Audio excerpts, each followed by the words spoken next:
દ્વાદશાંગમયી જીનવાણીની આગમ અને અધ્યાત્મ પરંપરાના અનેક ગ્રંથોમાં સર્વમાન્ય એવી ઉપલક્ષણરૂપ ગાથા, જે પ્રવચન સારમાં 172 નંબરની ગાથા છે, એમાં આવેલા અલિંગ ગ્રહણના 20 બોલ.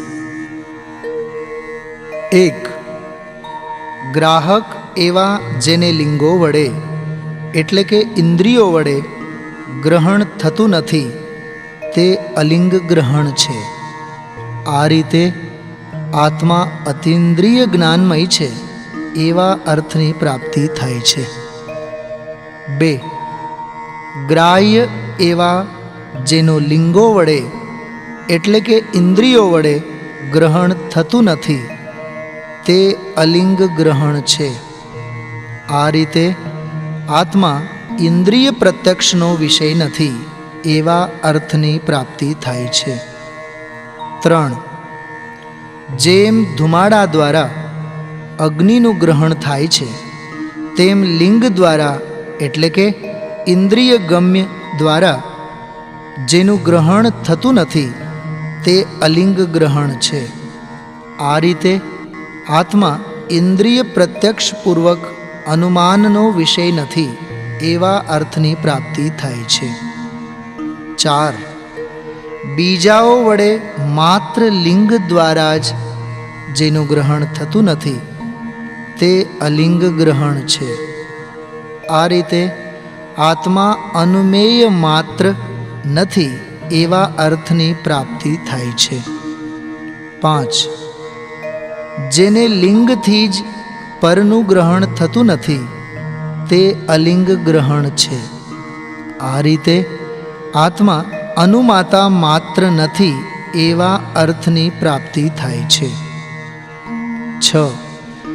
લિંગ દ્વારા નહીં પણ સ્વભાવ વડે જેને ગ્રહણ થાય છે તે અલિંગ ગ્રહણ છે.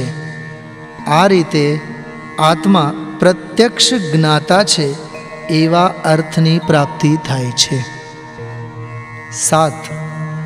જેને લિંગ વડે એટલે કે ઉપયોગ નામના લક્ષણ વડે ગ્રહણ એટલે કે જ્ઞેય પદાર્થોનું આલંબન નથી તે અલિંગ ગ્રહણ છે. આ રીતે આત્માને બાહ્ય પદાર્થોના આલંબનવાળું જ્ઞાન નથી એવા અર્થની પ્રાપ્તિ થાય છે. 8. જે લિંગને એટલે કે ઉપયોગ નામના લક્ષણને ગ્રહણ કરતો નથી એટલે કે પોતે લાવતો નથી તે અલિંગ ગ્રહણ છે. આ રીતે આત્મા જે ક્યાંયથી લવાતું નથી એવા જ્ઞાનવાળો છે એવા અર્થની પ્રાપ્તિ થાય છે. 9. લિંગનું એટલે કે ઉપયોગ નામના લક્ષણનું ગ્રહણ એટલે કે પરથી હરણ થઈ શકતું નથી તે અલિંગ ગ્રહણ છે. આ રીતે આત્માનું જ્ઞાન હરી જઈ શકાતું નથી એવા અર્થની પ્રાપ્તિ થાય છે. 10. જેને લિંગમાં એટલે કે ઉપયોગ નામના લક્ષણમાં ગ્રહણ એટલે કે સૂર્યની માફક ઉપરાગ અર્થાત મલિનતા કે વિકાર નથી તે અલિંગ ગ્રહણ છે. આ રીતે આત્મા શુદ્ધોપયોગ સ્વભાવી છે એવા અર્થની પ્રાપ્તિ થાય છે. 11. લિંગ દ્વારા એટલે કે ઉપયોગ નામના લક્ષણ દ્વારા ગ્રહણ એટલે કે પૌદ્ગલિક કર્મનું ગ્રહવું જેને નથી તે અલિંગ ગ્રહણ છે.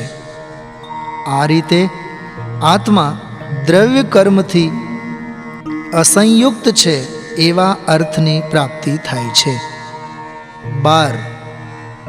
જેને લિંગો દ્વારા એટલે કે ઇન્દ્રિયો દ્વારા ગ્રહણ એટલે કે વિષયોનો ઉપભોગ નથી તે અલિંગ ગ્રહણ છે.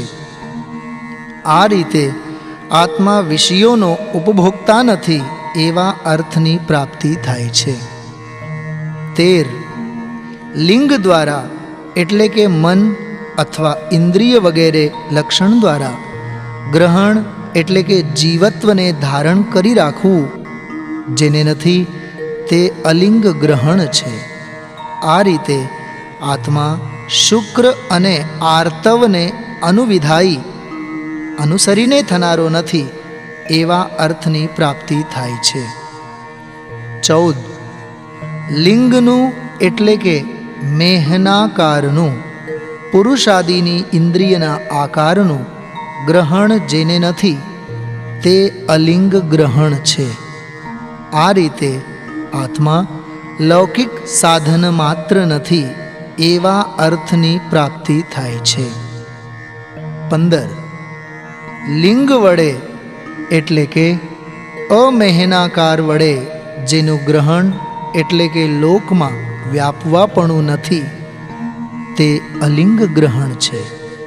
આ રીતે આત્મા પાખંડીઓને પ્રસિદ્ધ સાધનરૂપ આકારવાળો લોકવ્યાપ્તિવાળો નથી એવા અર્થની પ્રાપ્તિ થાય છે. 16. જેને લિંગોનું એટલે કે સ્ત્રી, પુરુષ અને નપુંસક વેદોનું ગ્રહણ નથી તે અલિંગ ગ્રહણ છે.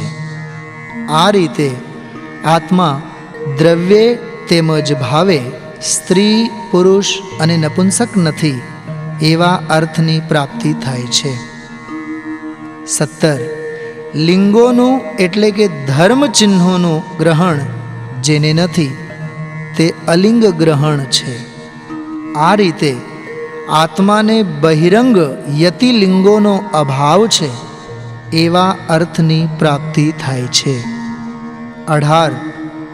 લિંગ એટલે કે ગુણ, એવું જે ગ્રહણ એટલે કે અર્થાવબોધ તે જેને નથી તે અલિંગ ગ્રહણ છે. આ રીતે આત્મા ગુણ વિશેષોથી નહીં આલિંગિત એવું શુદ્ધ દ્રવ્ય છે એવા અર્થની પ્રાપ્તિ થાય છે. 19. લિંગ એટલે કે પર્યાય, એવું જે ગ્રહણ એટલે કે અર્થાવબોધ વિશેષ તે જેને નથી તે અલિંગ ગ્રહણ છે. આ રીતે આત્મા પર્યાય વિશેષથી નહીં આલિંગિત એવું શુદ્ધ દ્રવ્ય છે એવા અર્થની પ્રાપ્તિ થાય છે. 20. લિંગ એટલે કે પ્રત્યભિજ્ઞાનનું કારણ, એવું જે ગ્રહણ એટલે કે અર્થાવબોધ સામાન્ય તે જેને નથી તે અલિંગ ગ્રહણ છે.